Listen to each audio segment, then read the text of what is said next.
저는 오늘 잠언서 17장 22절의 말씀을 가지고 근심하지 마라 하는 제목으로 함께 은혜를 나누려고 합니다. 우리가 하는 근심 중에 약 90% 이상이 쓸데없는 근심이라고 이야기합니다.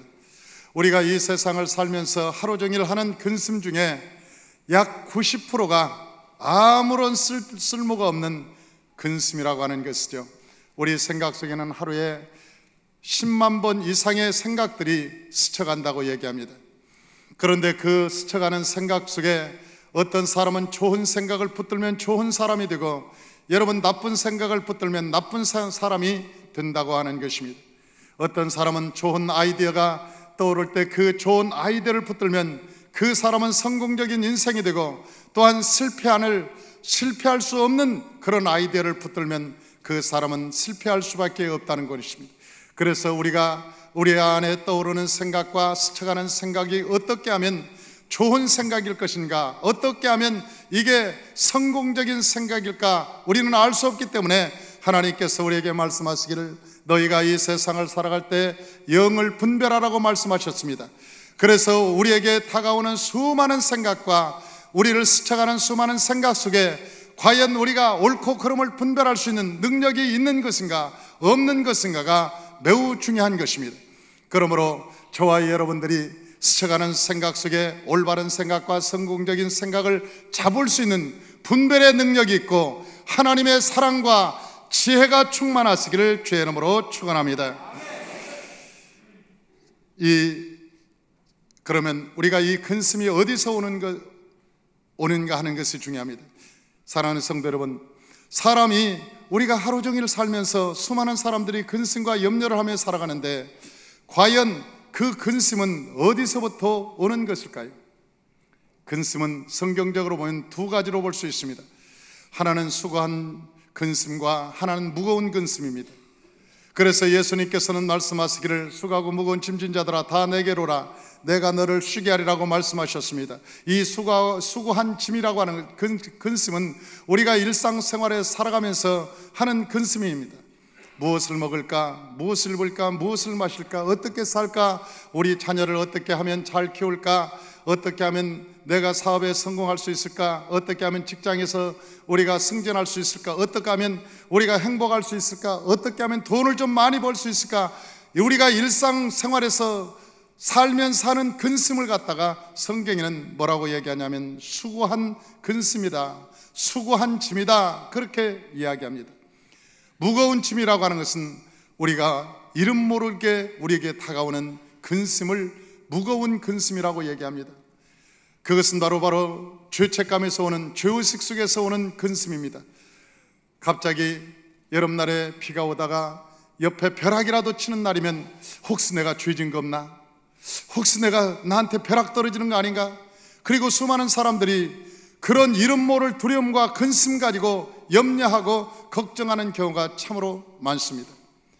그래서 뭔가 청명한 날씨 같지 않고 내 마음에 늘 그늘이 있고 내 마음에 왠지 모를 뭔가 시원치 않은, 말끔하지 않고 기쁘지 않은 뭔가가 내 마음속에 늘 있는 것, 그것을 성경에서는 무거운 근심이라고 얘기합니다. 그것은 바로 아담이 선악과를 따먹고 죄를 짓는 순간 인간에게 다가오는 염려와 근심인 것입니다. 그리고 그 염려와 근심은 또한 불안으로 자라게 되고 그 불안은 나중에 두려움으로 자라게 되고 그 두려움은 우울증으로 자라게 되고 우울증이 성장하면 결국 그 사람을 자살로 이끌어가는 그 열매를 맺게 되는 것입니다.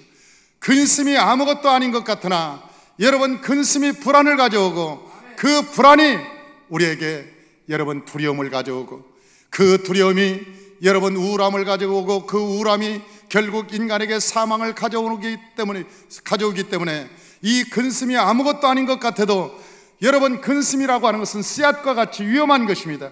그래서 하나님께서는 우리에게 말씀하시기를 너희는 마음에 근심하지 마라, 하나님을 믿으니 또 나를 믿으라. 아버지 집에는 거할 것이 많도다. 그렇지 않았으면 내가 너에게 이르지 않았으리라. 내가 너희를 위하여 영원한 처소를 예비하러 가노니 내가 가서 너희의 처소가 예비되면 내가 다시 와서 나 있는 곳에 너희도 있게 하리라고 하나님께서 말씀하신 것입니다.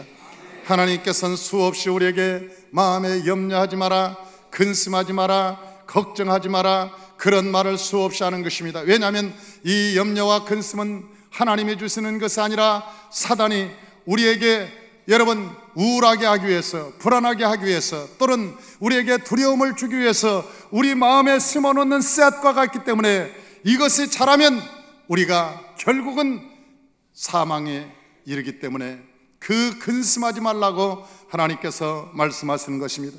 오늘 본문에 보니까 마음의 즐거움은 양약이라도 심령의 근심은 뼈를 마르게 하느니라고 말씀하고 있습니다. 여러분, 우리의 기쁨은 우리의 양약이 됩니다. 모든 우리가 즐겁고 기쁘면 모든 병도 떠나가고, 여러분 우리의 삶도 펴지고, 우리가 관계도 회복되고, 여러분 기쁨이 충만하면 여러분 웃는 얼굴에 침을 뱉지 못한다는 말같이 여러분 관계가 형성되고 사이가 좋아지고 모든 생활에 활력소가 있고, 여러분 기쁨이 있으면 사람의 관계가 다 풀어지기 시작하는데, 여러분 마음에 근심이 있으면 뼈를 마르게 할 뿐만 아니라 우리의 마음에 우울함이 찾아오고 얼굴에 늘 내천자를 그리고 왕자를 그리고 늘 마음에 고통스러운 표정을 짓기 때문에 여러분 복도 왔다가 한 길로 왔다가 7길로 도망가는 것입니다. 그러므로 저와 여러분들이 염려와 근심을 내 마음에서 내어 버리시기를 주의 이름으로 축원합니다. 우리에게는 두 가지의 근심이 있습니다. 하나는 우리가 인생을 살아갈 때 무엇을 먹을까, 무엇을 입을까, 무엇을 마실까에 대한 염려, 우리가 이 세상을 살아가면 어떻게 하면 잘 살 수 있을까, 어떻게 하면 명예권세 부귀영화를 누릴 수 있을까, 그런 것에 대한 근심이 있고, 또한 우리가 근심은 죄책감과 죄의식에 대한 근심이 있습니다.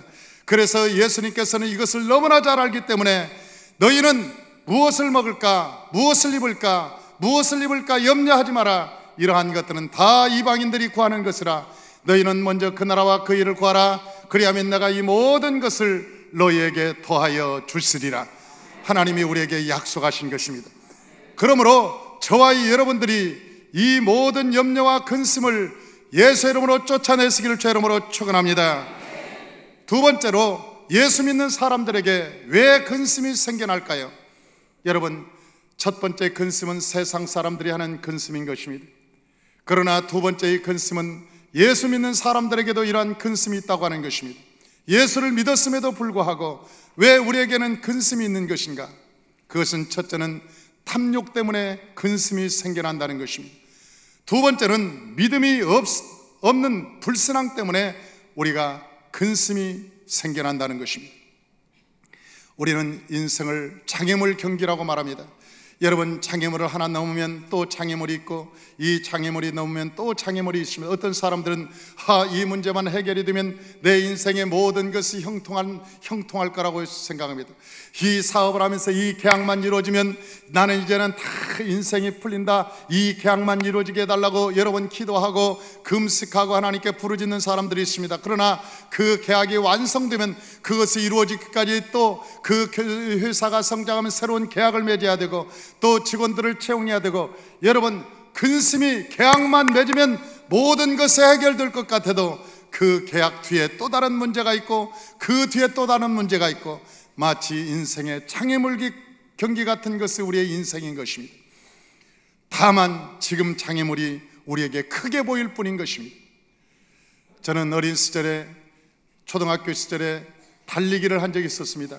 우리 운동인 날에 달리기를 하면 우리는 처음에는 사닥다리를, 그 사이를 지나가서 막 통과합니다. 그 사닥다리를 지나면 그 물망을 통과해야 되고, 그 물망을 통과하면 시소를 통과해, 이 시소를 올라가서 그 미끄러운 미끄럼틀을 쫙 올라가서 또 내려가야 되고, 그 장애물 경기를 계속하는데 마지막 장애물 경기가 그 돌 위에 종이 하나가 있었습니다. 그런데 그 종이가 뭐라고 써 있냐면, 교장 선생님 손잡고 뛰기, 어머니 손잡고 뛰기, 아빠 손잡고 뛰기, 담임 선생님 손잡고 뛰기. 제가 달리기를 굉장히 어린 시절부터 굉장히 잘했습니다. 저희 어린 시절에 1m 80의 키가 많지 않았어요. 그래 어린 시절부터 제가 키가 커서 굉장히 콤파스가 길고, 그래서 제가 단거리 선수를 했습니다. 그래서 아주 뛰는 것은 아주 1등이었고, 군대에 있을 때도 선착순 하면 제가 언제나 1등했습니다.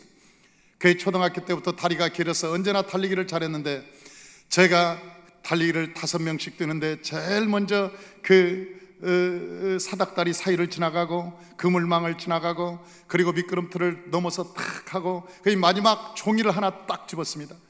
그 1등한 것은 제가 당연한 것이죠. 왜냐하면 내 뒤에 따르는 애들이 저 뒤만 꼬으니까.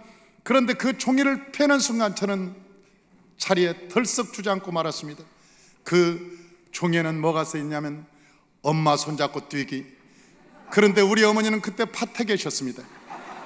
그 운동회 때 오시지 못하고 밭에 계셔서 밥 메고 있었는데, 내가 그걸 알고 있는데 차라리 교장 선생님 손잡고 뛰기라든지 담임 선생님 손잡고 뛰기라든지 이런 뛰기를 했으면 내가 먼저 도착했으니까 여러분 먼저 뛰었을 텐데, 그 종이를 펴는 순간 어머니 손잡고 뛰기라고는 그 글자를 보는 순간 틀렸구나. 그리고 저는 주저앉아서 펑펑 울었습니다. 그리고 나중에 집에 올 때 그 밭에서 밭을 메고 있는 어머니가 꼴배기가 싫었습니다. 아니, 좀 가까이 와서 내 손을 잡고 옆에 계시지 왜 밭에 계시는가, 그런 생각을 한 적이 있었습니다.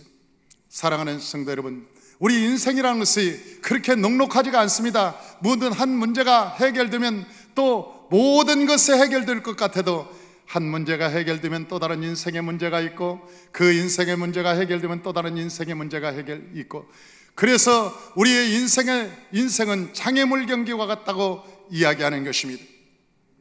이 세상에 문제가 없는 사람이 누가 있습니까?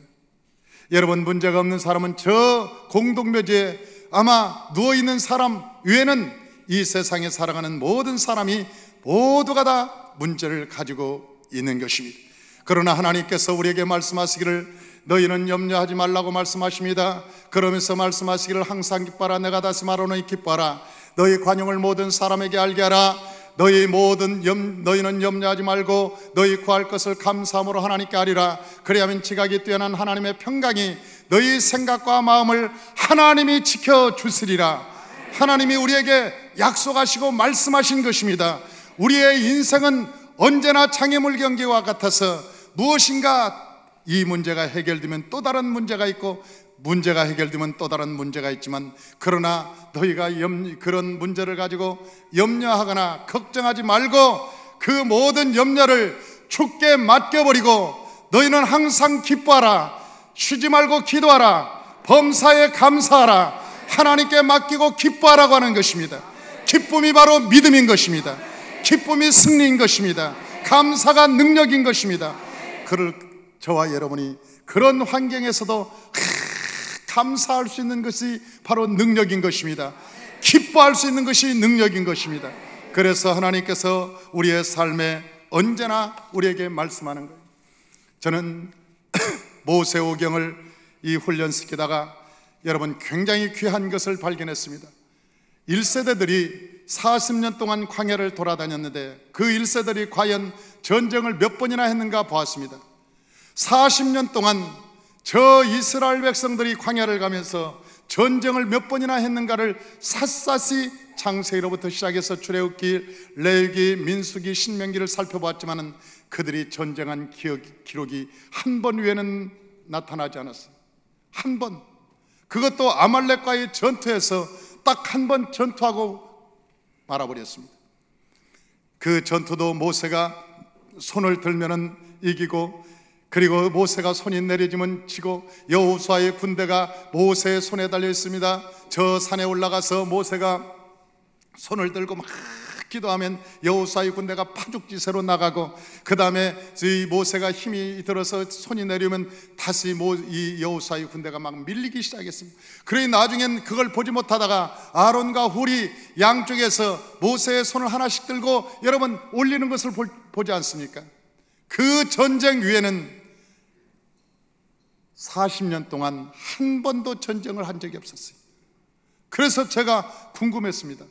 왜 이 사람들은 과연 전쟁을 하지 못했는가 봤더니 그 사람들이 전쟁을 하지 못한 것이 있었습니다. 만나가 싫다. 왜 우리에게 만나를 주느냐? 그리고 왜 무리바의 물가에서는 왜 생수가 나오지 않느냐?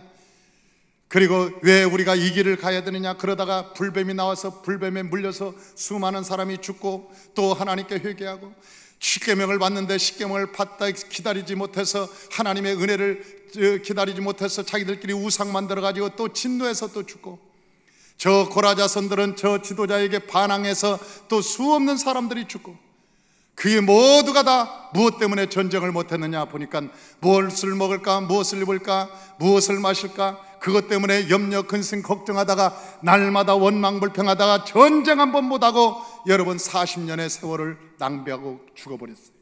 그 광야에서 죽은 거예요. 여러분, 그때만 그러냐는 거예요. 그때만.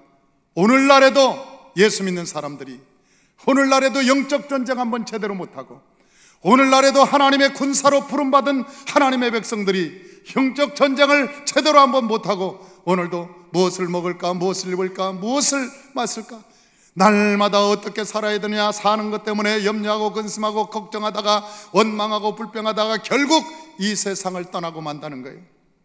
그런데 이 세대들을 보니까요, 제가 계산을 정확히 해봤어요. 그랬더니 이 세대들은 요단 동편을 점령하는데 5, 6개월 뿐이 안 걸렸습니다. 40년도 하지 못한 그 전쟁에 5, 6개월 만에 완전히 점령을 다 해버렸습니다. 그리고 모압 평지에 모세가 딱 도착해 있습니다. 제가 그것을 보면서 놀랐어요. 제 이 세대들은 모든 염려 근심을 하나님께 맡긴 군대였습니다. 하나님께 구름기둥과 불기둥으로 인도함을 받고 순종한 백성이었습니다. 여호와의 장막을 세우고 그 장막이 가는 대로 여러분 그들은 나팔을 불며 전쟁한 사람들이었습니다. 그러자 그렇게 어렵다는 전쟁이 여러분 5, 6개월 만에 완전히 전쟁을 끝내고 모압 평지에 탁 서 있는 것을 볼 수 있어요.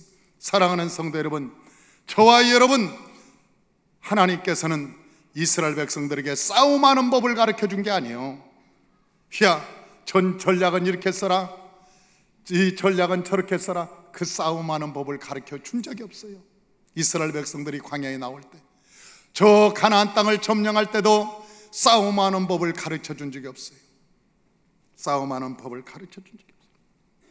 하나님이 가르쳐 준 방법은 하나님께 맡기는 방법입니다. 할렐루야. 하나님께 맡기는 방법을 가르쳐 준 거예요. 기도하는 방법을 가르쳐 준 거예요.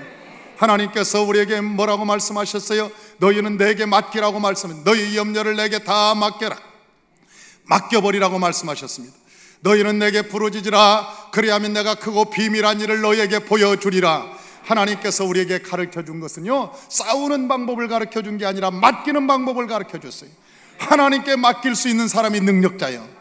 하나님께 맡길 수 있는 자가 하나님의 축복받은 자예요. 하나님께 맡길 수 있는 자가 믿음의 사람이에요.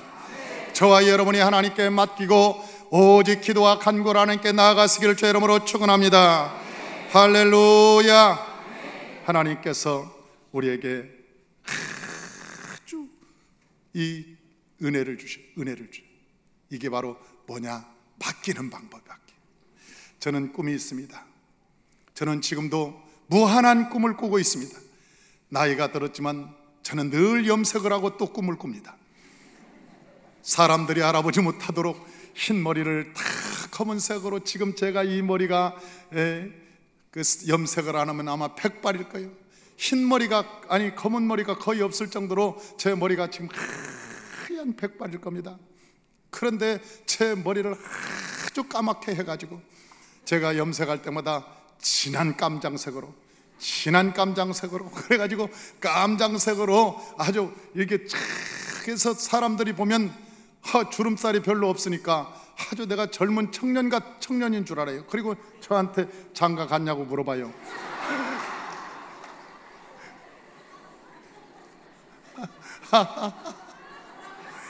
물론 그 사람이 눈이 삐기는 했죠.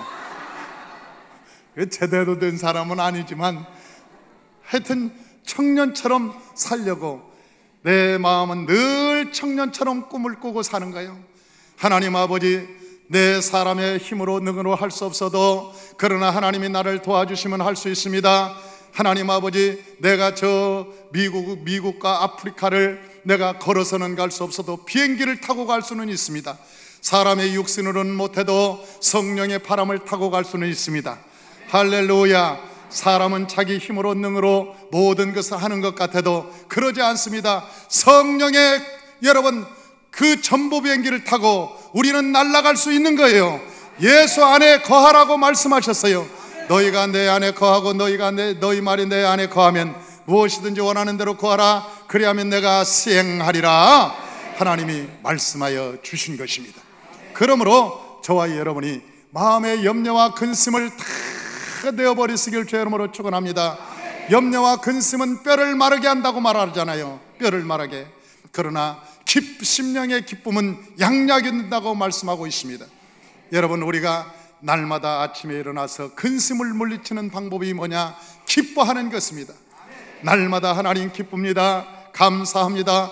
여보 정말 감사하지 않아요? 오늘 기쁘지 않습니까? 집사님 너무너무 기쁘지 않아요? 감사하지 않아요? 오늘 신나지 않습니까? 하나님이 기적을 베풀 것 같지 않아요? 오늘 하나님의 기적이 일어납니다. 놀라운 역사가 나타납니다.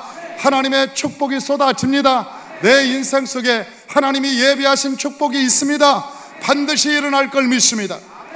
여러분, 우리가 긍정적인 말을 쏟아내고 여러분 스스로 기뻐하며 감사하며 하나님께 찬양할 때 우리의 삶은 변하고 우리의 생각은 변하고 우리의 마음의 염려와 근심은 한 길로 왔다가 7길로 물러가게 되는 것입니다.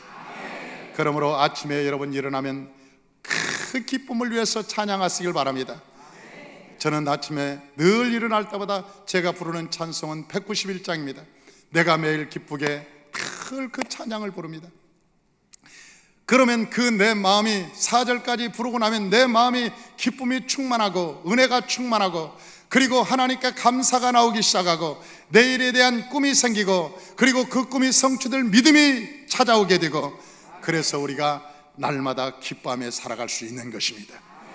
저와 여러분이 오늘 찾아온 근심이 있다면 예수의 이름으로 쫓아버리고 얼굴에 항상 기쁨과 감사가 넘쳐나시기를 주의 이름으로 축원합니다.